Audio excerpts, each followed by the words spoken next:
Hi guys, welcome to Spurs chat. It's just me today. The boys will be back next week as usual, but let's get into it.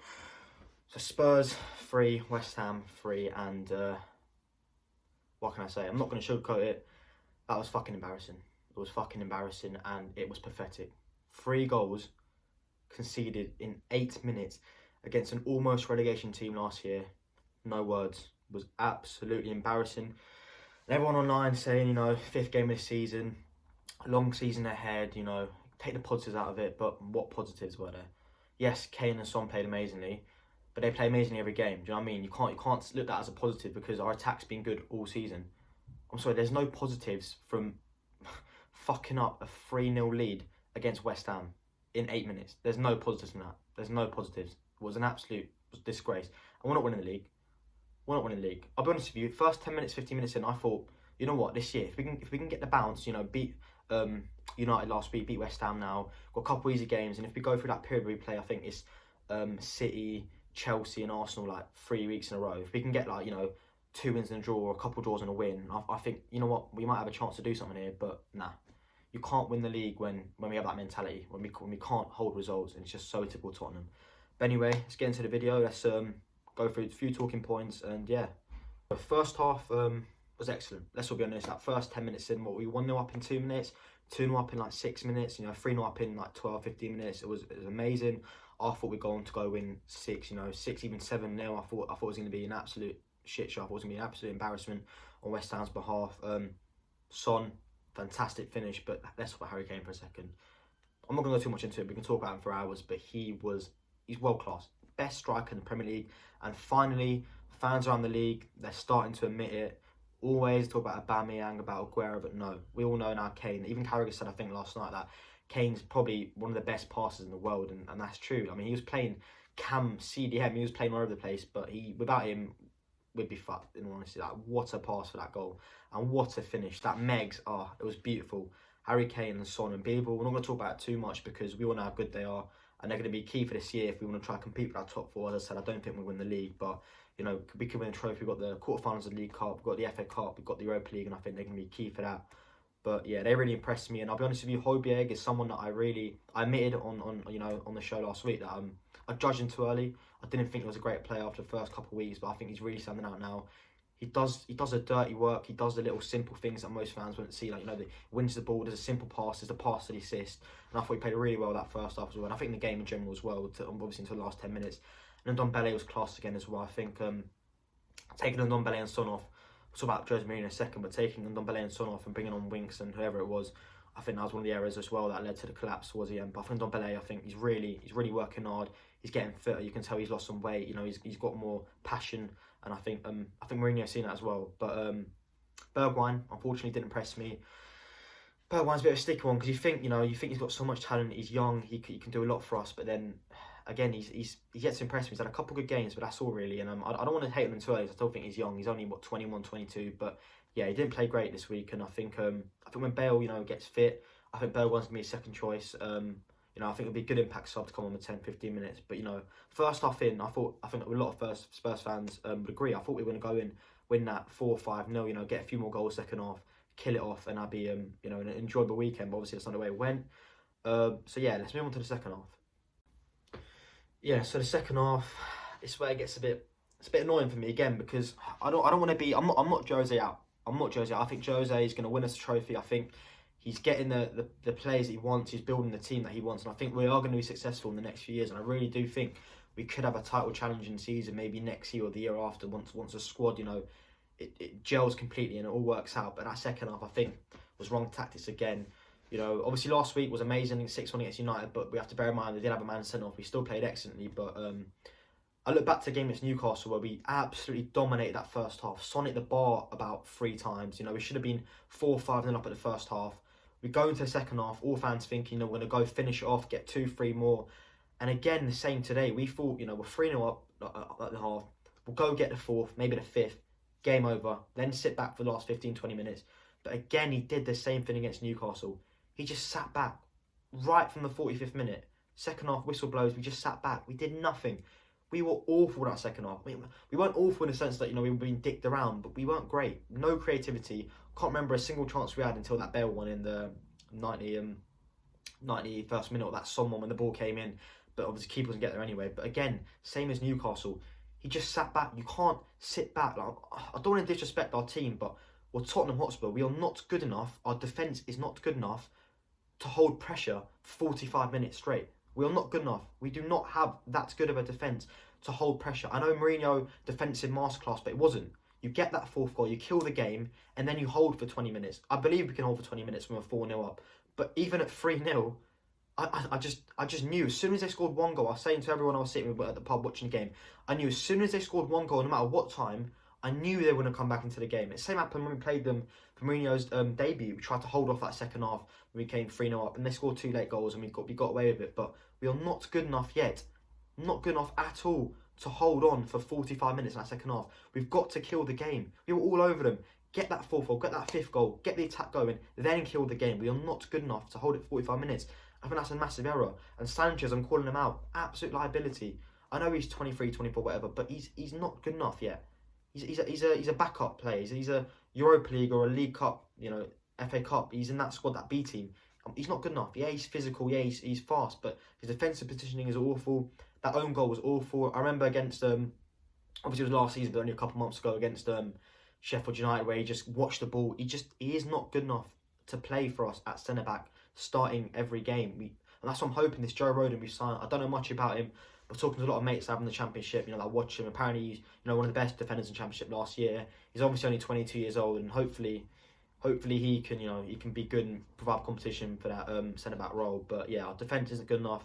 I love Toby, but what is he? 32 now? So we do need to start thinking for the future. And I think the group of centre backs we have now, I just don't think they're good enough. Dyer, I've always said it. I don't think he's good enough to start for us. Because the way I look at it is, if a player in our squad, starting 11, isn't good enough to start for any of the 6 teams above us, obviously from last year's finish, then why are they good enough to start for us if we're trying to compete for a trophy? Do you know what I mean? Dyer wouldn't start for Liverpool, for Chelsea, for Man City. Do you know what I mean? Neither would Sanchez at this moment. Do you know what I mean? So why are they good enough to start for us when we're trying to be better than those teams? So that's the way I think about it. But yeah, the defence was awful that last 8 minutes. We just capitulated. It was all over the place. And I think a lot of fans knew. I think a lot of fans didn't want to know, but I think they knew as soon as that first West Ham goal came in, with even 8 minutes to go and we're still 3-1 up, I think a lot of fans knew that. There was a part of them that knew it's so Spursy, so typical Spurs to finish this game with a point, because we all knew as soon as that first goal came in, we'd get so much pressure, we'd get all nervous, we wouldn't know what to do with the ball, and we just sit back, and we're just not good enough. Defence is not good enough to withstand that pressure. Inevitably, it was a cracking goal at the end, but it is what it is. And yeah, I think Jose Mourinho's tactics were a bit wrong there, and I think the defence isn't good enough. But yeah, let's move on.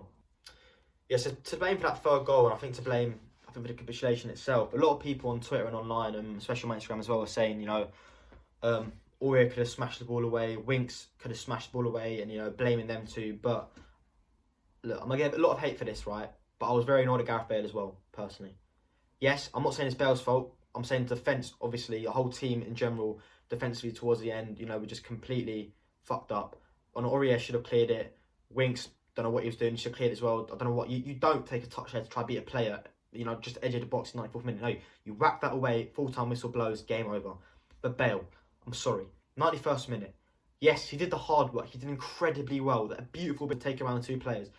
I do not give a fuck if you're not sharp, if you've been injured for a month, whatever. If you're on 600 grand a week and you're probably the most successful British export of football, what you've won, you hit the target, but more importantly, you score against Fabianski. 1-on-1, on your left foot, you score. We score that, 92nd minute, 4-2, game over. Even if they score that banger, it's game over. I'm not blaming it just on him, but I'm saying a lot of people pointing fingers on Aurier, on Winks, on the whole defence. And yes, it is 90% their fault. The defence was awful. The midfield towards the end just completely got outplayed by West Ham. But you also have to say Bale should have scored there. And a lot of fans won't say that because they love him and it was his return and it was supposed to be magical. And I love him as well. He's probably my favourite player of all time for Spurs. All the memories he's given me. But he's got to score there. And he scores there, that's game over.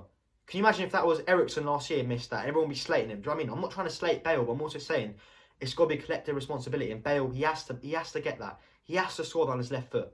He scores that, fairy tale return. He scores the winner. You know, game over. We can relax.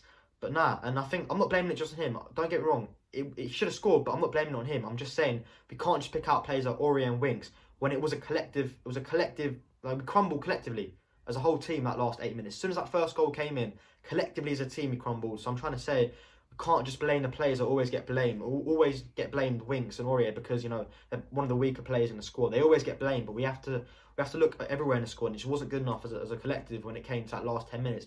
And even, I'm not gonna lie to you, even the 45 minutes. You know, everyone was saying we were good until the 80th minute, but we weren't. We created nothing the whole second half. Do you know what I mean? We couldn't possibly expect to come out of that game, you know, just thinking, yeah, 3-0, game over, we can just sit back now, we don't need to do anything. You know, West Ham, as much as, you know, last year they were shit, we have to remember, they've won their last 2 games. You know, they beat Wolves 4-0, they won their last game away from home as well. So yeah, it's annoying, man, it's annoying. I really wanted to score. Like, as soon as he beat the players, I was so gassed. I thought, boom, he's going to curl it, bottom left corner, or top left corner, whatever, win the game. And I thought we'd do his little heart celebration, and I thought it was going to be fucking amazing, but it wasn't. And it is what it is, But we'll move on to the goal by West Ham anyway now. So 94th minute, I didn't think it was a foul anyway, the free kick that West Ham got, but, you know, I'm not going to whinge about that because, you know, it's given 50% of the time, so there's nothing we can do about that. Ball's whipped in, it's cleared. Again, Aurier should have smacked it. Winks, don't know what he was doing, should have cleared it as well, but what can we do? Lanzini, what a finish. 1 in a million finish. Let's be honest, obviously he meant to score, he meant to shoot, but he fucked up the shot. I don't know the term, but he went to hit it, he sliced it, that's the term. He sliced the ball completely, was not where he was aiming to go anyway. I think he's aiming to go towards the top left corner. He sliced it completely. Fair enough, I'm not going to discredit the shot. Amazing shot.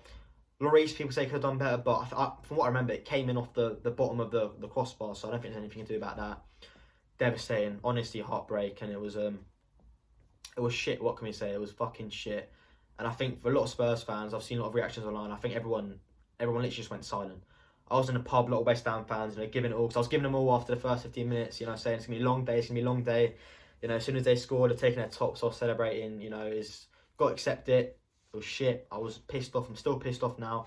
It's going to ruin my week. You know, I don't particularly want to watch the game on Thursday. And obviously I'm going to watch it because I'm a massive Spurs fan. But, you know, I'm just a bit, I just need a week to relax, just get over it. And, you know, we move on. It's a long season, I know that. But realistically, I don't think Spurs fans, regardless of how good our front three is, I don't think our squad is yet ready to win that Premier League. But I think a League Cup or an FA Cup, or even Europa League, I think we have a chance. But I mean, a lot of people saying that as well. But I was also thinking, I tweeted this if you follow me on Spurschat82 on Twitter.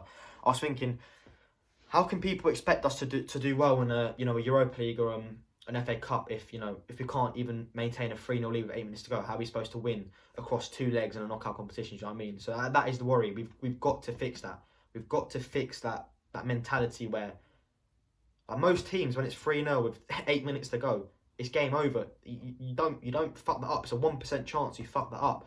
But for us, it always seems to be us. It always seems to be a chance. As soon as that first goal goes in, and we've got to fix that if we want to win trophies. Because across two legs, you know, we're not going to get chances like that. We're going to get fucked. And it's annoying, but I think the team hopefully will learn from this, and that is maybe the only positive from this, that they can learn. Mourinho can, you know, go through this in the training sessions, you know, the analysis, whatever, and we can learn and get stronger. And, you know, I think this year is a building block, a building step to next year. The year after will be, I think we are going to challenge. I think he's got his players now. There's no excuse. We've signed 7. I think all good signings. Obviously, Joe Hart is back up, but rest of them all good signings that, you know, going to be important to the squad. And I think there's no excuse for us now. There's no excuse for us Spurs fans. You know, we can't blame Levy. We can't blame Enid. We can't blame the manager. You know, we've got one of the most successful managers of all time, Levy. You can't blame him. I'm sorry. He's fucking gone and spent a shit ton of money. He's got all the players we wanted. He's filled all the roles we wanted. Yeah, we didn't get Skriniar. We got Joe Rodon. But apart from that, we got every single player we wanted. We got a backup striker, a good one at that. You know, we got Bale. Everyone wanted that. You know, we got a centre back. We got a lot of good players now. So there's no excuses for us. And I think, you know, I think the future is bright for us. But I think this season is going to be. I think the season's going to be a bit up and down. I think we will get top 4. I honestly do think we could get that 4th spot, but I wouldn't expect anything more. I think 4th and a trophy. I think that's a successful season for us Spurs fans. But yeah, I mean, we can't expect much more. You know, I think the season's gonna be a lot like that. I think we're gonna have a lot of games we really do well, but I think there's gonna be a lot of games where the defense lets us down because our defense is not good enough yet.